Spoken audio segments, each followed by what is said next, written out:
Hey guys, it's Gia. It has been forever. Yeah, it's about time we make a video, guys. Today I want to talk about book titles. This is a response to Olivia at Olivia's Catastrophe, where she's discussing how important book titles are to people's decisions to actually read the book. So for me, I was immediately like, is there even debate about that? Because, like, to me, the title is probably, like, the first thing I look for. I'm definitely the type of person that browses when I go to the library. Like, I can literally spend hours just picking out books to read. I try not to because usually if I'm there with somebody, then they're like, what are you doing? So I don't. But to me, the title is, like, super important in determining whether or not I actually take it off the shelf. To me, the title is, like, the first layer of advertisement. So in this video, I thought I would talk about the types of titles that I consciously avoid. The first type of title that I avoid is particularly prevalent in like YA fantasy, and it's where the title says like a blank of blank and blank. Like, geez, if you're gonna do that, at least have the guts to say the blank of blank and blank. Like, why? Anyway, so what really bothers me about this type of title is usually that the last two blanks are filled with something like super generic or common within the genre, or it's something really obvious. Children of blood and bone. Literally, what it means is flesh children. Yes, children have blood, children have bones. This is not very interesting. Also, blood and bone are like staples of fantasy titles. Like, everybody likes to have those two things in their title, or not everybody, but like it's very common to find titles that have blood or bone in them. So it's just not very attention grabbing. Another one I've heard, a curse so dark and lonely. Like, Is darkness and loneliness not inherent to a curse? Have you ever had a curse that was like joyful and sociable? The curse being related to like dark magic or whatever, and making you super lonely is like a classic like fairy tale trope even. Like, if you go back to the Brothers Grimm or whatever, like they always have these like super like all these like, it should be obvious that if there's a curse, it's dark and lonely. That's like our initial thought. So it's like super obvious. Why would you do that? So you're not really telling readers anything about your book or your specific curse. It's just like, you may as well just call it a curse. Often this title leads people into the trap of like super generic, obvious, not helpful at all types of titles that like don't really tell you anything about why you should read that book instead of another book with like a similar title. And like, it's also really long. Like, if it's gonna be long, it better be worth the real estate. So why are you saying obvious things? And it's like, okay, never mind. Moving on. Second, extremely generic one-word titles that again don't tell you anything. Like, for example, one book that I've avoided since literally the 5th grade, I've seen it on shelves everywhere, but I refuse to read it, is Matched by Ali Condi. And see, I even remember the author because I've seen that spine so many times, even though I've never read it. And the reason I won't read it is because it sounds boring. Then we got the selection. Most books contain some kind of choice, some sort of selection. Characters have to make selections in order to move the plot forward. Yes, this is a basic plot element, so what is so special about this selection? At least they put the selection instead of a selection. Could have been worse, but still. There's also like legend. Okay, thanks. Legend is literally a synonym for story, which I assumed your book contained, but thank you for reassuring me that this book does indeed contain a story. Like, I understand that connotations are supposed to be central to these types of titles, but the problem is when the connotation is too weak to actually bring any interest. Like Match, right? For example, we obviously know that that's some kind of romance story, yes? And Matched implies it's, okay, some kind of like arranged marriage situation. Right? Probably. I haven't read it. But that's what it sounds like. But, like, I believe it's also, like, a sci-fi book, which you don't get at all from the title. All you, like, that could literally take place in any time period, in any culture, because, like, arranged marriages were all over the place, right? So, it doesn't really say anything interesting about the story. It's just like, okay, this is probably about arranged marriage. And I guess, like, if you're super interested in that, okay, yeah, but I'm not super interested in that. And then legend, okay, I guess this is supposed to mean that, wow, this protagonist is probably like super epic. The story is super epic. It's the stuff of legends. It deserves to be told through all time or whatever. Yes? But like, I don't know, does not just, like, does that tell you anything about what the story's about? Not really. It's basically just like, you know, this book is super epic.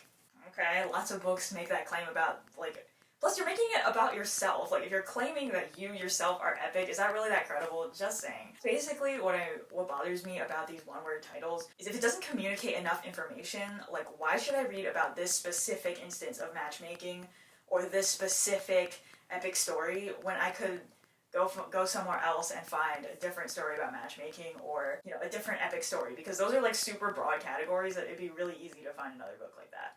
Number 3, City of Blank. I think Olivia also mentioned this one. To me, if you're gonna name something after the setting,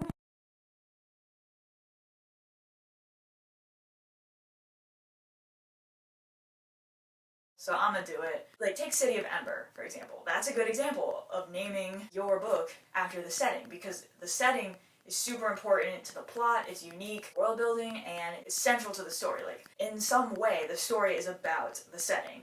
Yes? Like, I barely remember anything about the 2 main characters, but I remember way more about the setting from that book. So that makes sense. But, like, say, like, City of Bones. I have avoided this book also for, like, a straight decade because it sounds, well, mostly because there's a pair of abs on it with the head cut off, or I just don't find that very attractive. I say as I have a poster of this guy, of a shirtless guy in the background. Like, a City of Bones, like, that might sound kind of interesting, but, like, from reading the synopsis, the setting doesn't really seem very relevant. I don't know, because I refuse to read this book because of the naked man with his head cut off on the cover, but if you're gonna name it after the setting, it better actually be important. Like, it can't be a pretty generic, like, world, or it can't be a generic fantasy setting. 4, a title that tries to play on something that's already rampant in the genre, so therefore it makes the book sound really, like, not original. So, for example, let's go with Crooked Kingdom, right? This is a fantasy book, and in most fantasies these days, there is some kind of monarchy, yes, and usually said monarchy is corrupt in some way, so the concept of a crooked kingdom is not that interesting. Like, especially if you already know what genre the book is going in, and you're like, oh, okay, it's called Crooked Kingdom. That could be literally any fantasy book right now. Like, or say, A Clash of Kings, or A Storm of Swords. This implies that there's some kind of warfare going on between different kingdoms. Those are also fantasy books, yes, and that is a very common fantasy trope.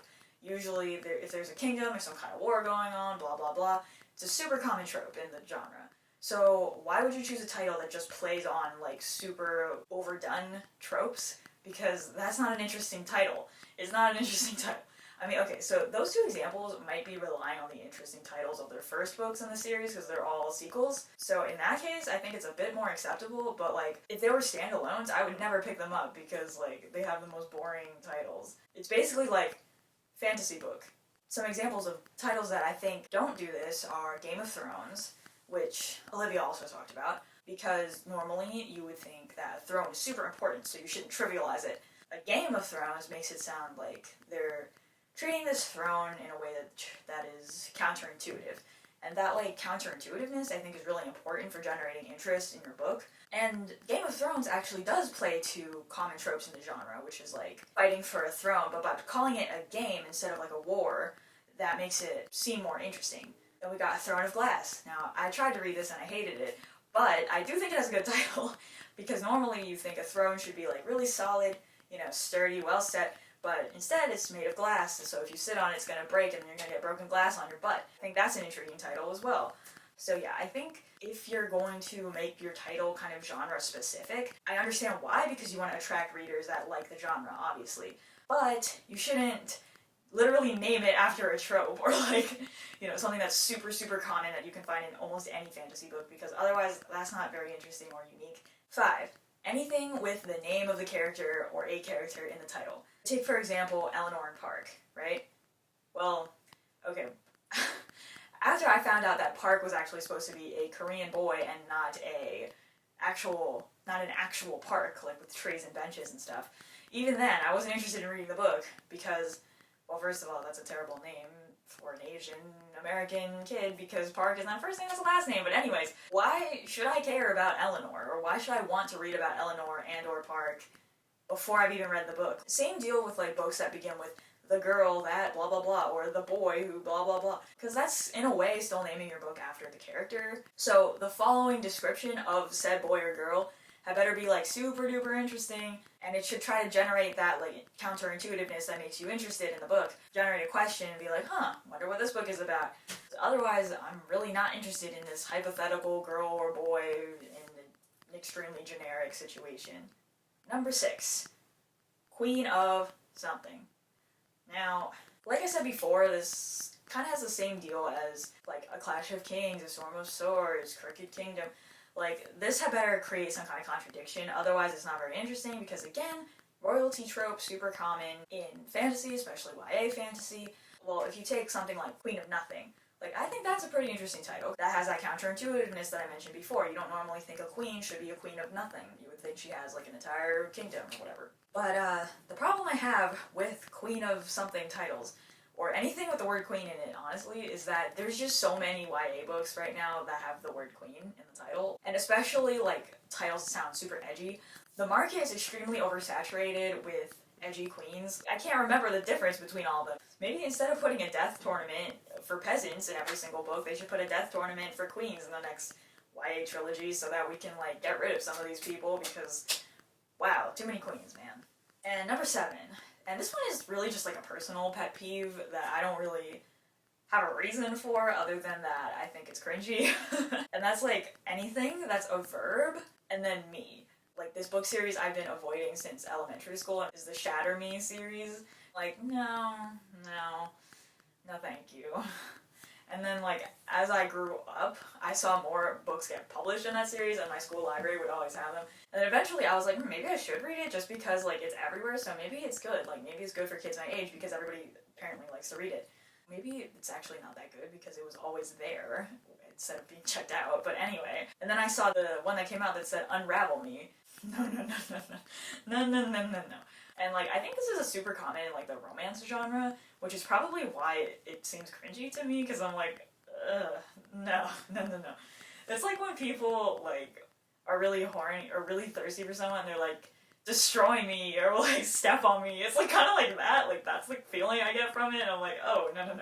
I feel like an embarrassment here. I don't think that's, like, a terrible title or anything. It just doesn't attract me, personally. That's just a pet peeve I have. I do want to put a little disclaimer that I'm not saying any of the books that I talked about were really bad, because most of them I actually haven't read, obviously, because I don't like the titles, but I've heard good things about them from other people. Like, some of them actually are on my TBR, but so I'm not saying that these books suck or I would never ever read them. It's just that if I saw them without knowing any prior knowledge about the books, then I just wouldn't pick them up because I don't like the titles. But anyway, so that concludes my list of titles that I think just need to stop. Like, let me know what you guys think about titles in the comments. Like, do you consider it super important in choosing books, or is it actually not that important? And also, if you have any specific types of titles that you avoid, or if you have a specific type of title that you're like, yes, I want to read that, put it in the comments as well. And thank you to Olivia for starting this conversation, because it was super interesting to think about. Again, her links are in the description. Thank you guys for watching. I hope you enjoyed. Leave this video a thumb up if you enjoyed it, and subscribe if you'd like to see more videos like this from me.